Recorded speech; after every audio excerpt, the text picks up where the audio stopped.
Okay, we're back on. I want to ask you about what's your involvement in the A&E network and its development? Here's how that started. When I was at RCA, we had NBC, but at RCA, they had chosen that, right or wrong, as to where we would develop our home video programming. We've just talked about RCA Columbia, the home video company, and cable.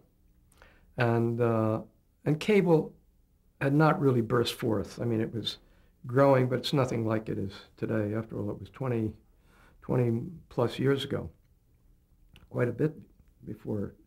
The Rockefeller Group, a company charged with investing the Rockefeller money, good auspices, and the Rockefeller Group had bought a group of TV stations. They bought the Outlet Group. In any event, they came to me in the person of Arthur Taylor, who had been president of CBS. And they wanted to invest in something called the entertainment channel, as a subscription channel.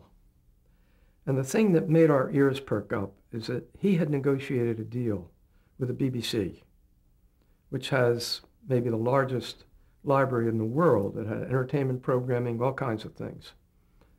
News, but entertainment. It's true they speak with British accents, but there was a lot there. And he had negotiated a deal to get that programming for a long period of time for $15,000 an hour for like 8 runs. Now, when you started a cable channel in those days, one of the considerations, and it still exists today, can you stay long enough to go cash positives? Because most of the ventures you would see had what were known as hockey sticks. You know, you're going to go down like this, now you're going to go up like this. It always cost more money. It always had more risk. And you had to have backing to make it work. And Rockefellers are pretty good partners, right?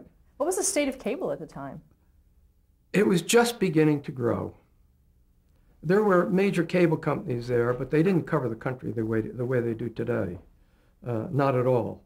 And you know, this would have been, let's see, 20-some years ago, 21 years ago. It was just a different world than it is today.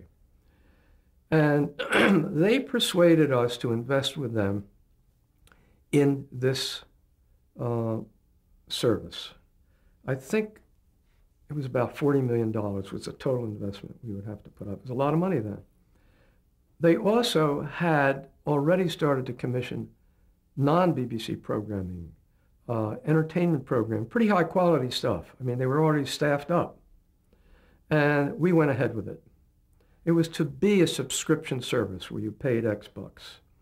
At the time it started, neither the cable business nor the home video business were that good. There was a recession of some kind at the time this thing started, and they had a great deal of trouble getting coverage.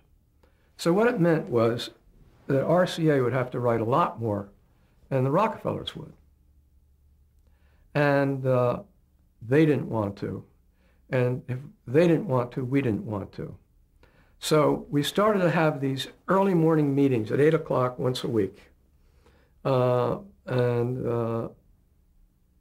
We concluded that we should wrap it up, cut our losses, and so forth and so on, which we did. We terminated it. But we had a lot of programming, and we had this contract with the BBC. A lot of unused programming in the contract with the BBC. Lo and behold, ABC and Hearst had a lemon. It was called the Arts Channel. So what a better way to try and make lemonade. We merged the two, and the arts and entertainment channels became Arts and Entertainment. And the partners were Hearst, ABC, and RCA. And the head of personnel hired a headhunting firm and found a guy called Nick DeVatsis, who became the first CEO. And lemonade was made. And I guess, I hazard a guess, A&E, which has since grown all kinds of branches and so forth, must be worth, I don't know, $6 to $8 billion, maybe more. It's profitable, it's got several networks, and it's worked. Now, RCA vanished, so one of the interests that NBC now has in its cable portfolio is its interest in A&E. At what point did it not become a subscription-based service? Was it right out of the box when it became A&E, or was it later? It was clear to us once we started, and once we started to get or seek MSOs to carry it, that this shouldn't be a subscription service. It should not be. And it wasn't. And when we put the two companies together, it was not a subscription service. But I credit Arthur Taylor for getting that contract. Now, interestingly enough, the BBC programming helped to get it launched, but there's no BBC programming on it now. It's now a general entertainment network, and the BBC programming became less and less important the minute it started to show black ink. And it's still a very valuable asset. And when did you leave RCA? Well, I left RCA. I retired when I hit 60, and it so happened that it occurred right at about the time that Bradshaw sold the company to GE. I figured that if I could have stayed on, honestly, there wouldn't be much to do at 65, especially in this business. And I got an offer from an investment bank, which really harkened back to my experience of years before running business affairs. I was not to be a negotiator, but it was a very prestigious investment bank called Wertheim and Company. It was really a middle market investment bank. It did not handle the big companies, though. From time to time, it would do something for Time Warner or for other companies. And I brought in some business and rendered advice, but it was really too small, and it wasn't a major bank. But what then happened is that a prestigious British bank called Schroders bought Wertheim. But they didn't add much to the party because they were very big in London and in Europe, but not big, had no strength in the United States. And then Citigroup bought Schroders. It was called Salomon Brothers. And of course, Citigroup owned Salomon Brothers, and they changed the name to Citigroup.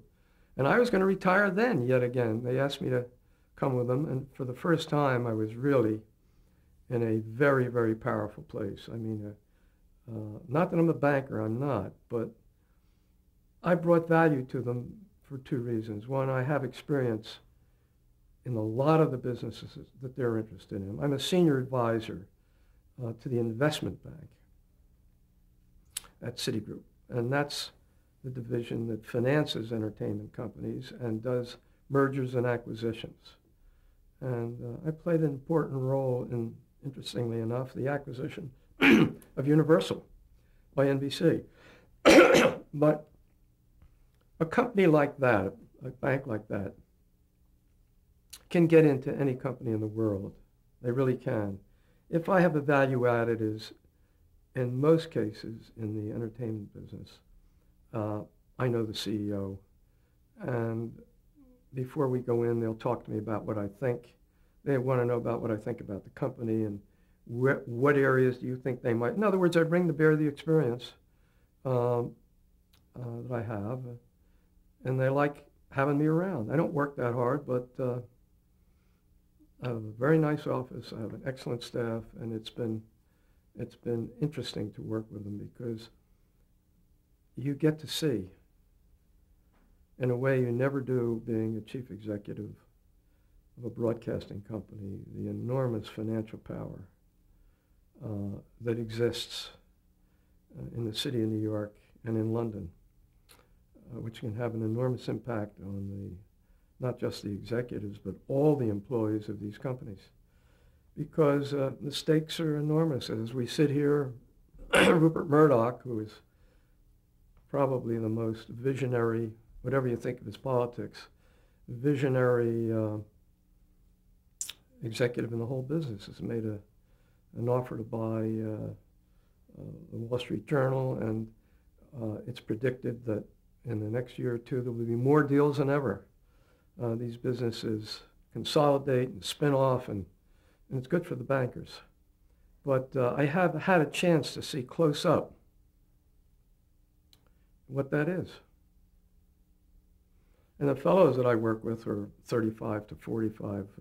At 45, you're very senior. At 50, you're ready to move on. Are extremely bright, extremely experienced in big matters, and very hardworking. I don't know how they do it. They're constantly on a plane.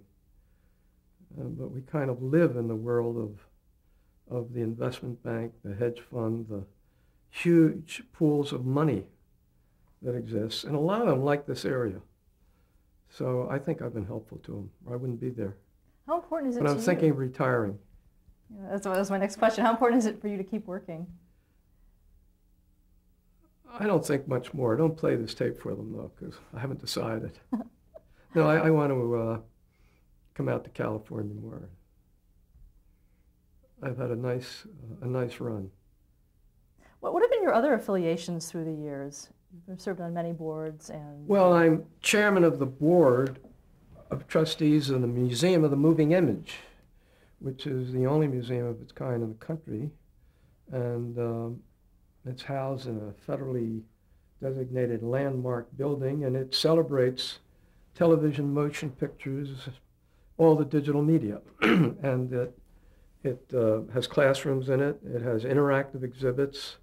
It screens about 350 movies a year. It has lectures. It has instructional programming. We're now engaged in a major fundraising effort to renovate this building and to build another building.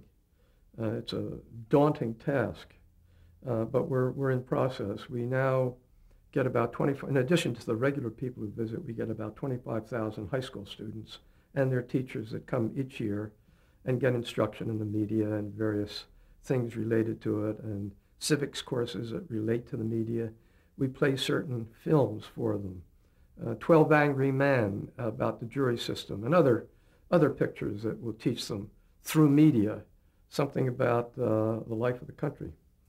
And with this new edition, we hope to get 50,000 high school students a year. So that's one thing. I sit on the board of the Chamber Music Society of Lincoln Center, which has been very interesting.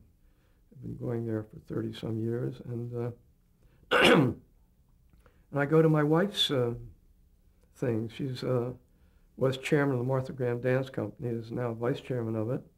And she's on the young artists and music artists. It's a rich, busy life in New York City. Talk a little bit about your family. What? Talk a little bit about your family.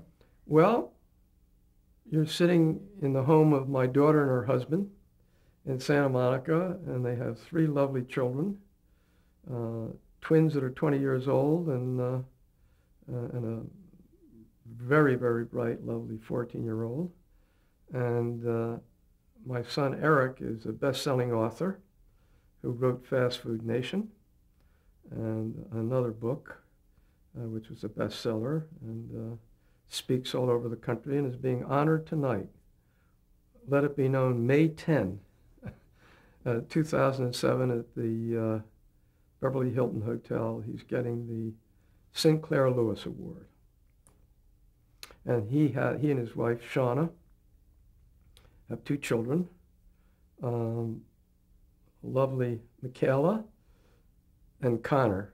Connor Schlosser is a very Austrian name, as you can imagine. But he's a great kid and a great tennis player. Did you encourage your kids to... What? Did you ever try to encourage your kids or discourage your kids from entering the television business? Not really. My daughter Lynn worked for CBS. I would not let her interview, now to be holier than thou, with anybody we did business with. I was being George Washington, you know. And she had trouble getting a job, but she finally got a job in the program area of CBS. And then she left there to become a VP at United Artists. and then she left there to have twins. And now she does pro bono. Do you think television has lived up to its potential? No. The thing you've got to remember about television, well, I should say no. Yes, in certain respects, no in others. I think it's lived up to its potential in times of crisis. I think that when something of major news significance occurs, and you can cite 9/11, Katrina, you could make any one of a number of suggestions, it does live up to its potential. And it has experienced news staffs, and I think it does as good a job as anybody. I get to Britain frequently, and I see what goes on there, and American television in that area is as good or better. I think it's in the entertainment area that you'd wish for more. I think it's a function of not just not wanting to do it, but the cost pressures are enormous. You put a reality show on and it goes through the roof, and it costs a lot less than a scripted series, and that's the way it goes. I think that some of the stuff I put on, and certainly stuff that Grant put on, not only when he was at NBC, but the shows that he was responsible for at MTN, which came on to NBC, created a real legacy. I wish there were more than that, more of that now. When I look at some of the old shows now, I can see how dated they are, but I can see that there was an attempt to do quality.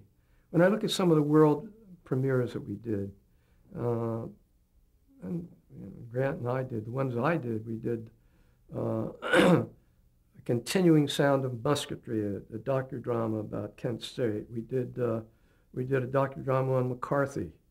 Peter Boyle played McCarthy. We did A Clear and Present Danger with Hal Holbrook. This was back in the 70s, or maybe even the 60s, about the dangers of air pollution. And the Holbrook thing spun off into the bold ones. It was called The Senator. There was an effort. Now, to be sure, it was easier to do when you only had 3 networks, and really only 2 at the top. And there was no cable and no internet, and you own 92% of the audience. But I wish it were better. I remember a script meeting I once had with a very good writer in my office in Burbank, and I went through the script with him. And I went through my notes, and at the end of the meeting, I remember the name of the show. It was called The Mask of Sheba. It was trying to do one of those Spielberg things before he had done, And I went through it, and I said, you know what he said, Herb? He said, Herb, you told me to write better. I'll try. I wish television could do better and try. What advice would you give to an aspiring television executive?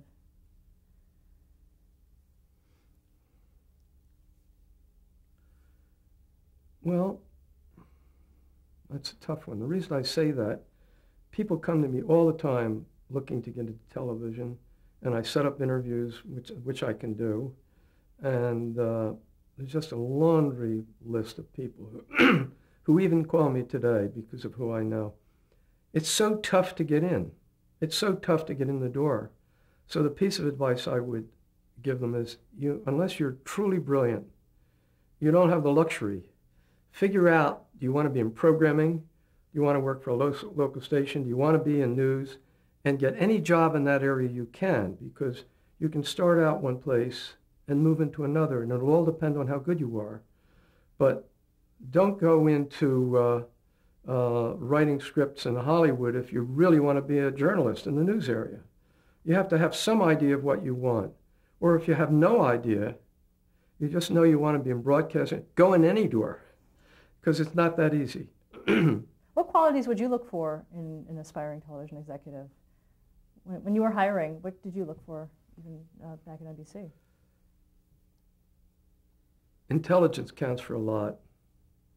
And the overall impression, television is a people business. deals are made by people. I mean, you're not selling a physical product. You're selling ideas, and you know, I don't know what Spider-Man 3 cost, 300 million or whatever. Well, it's not the film stock. It's the rights and what you pay people and who you get.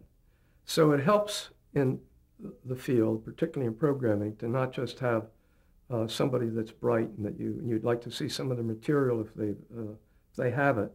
You want somebody that you think will be able to deal with people well.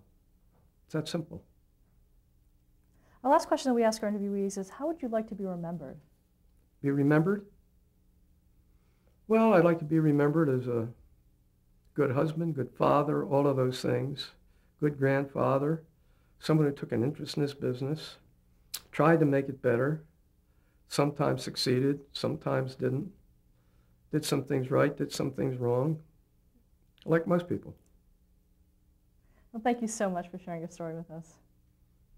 Thank you. I enjoyed this. God, I learned a lot about myself.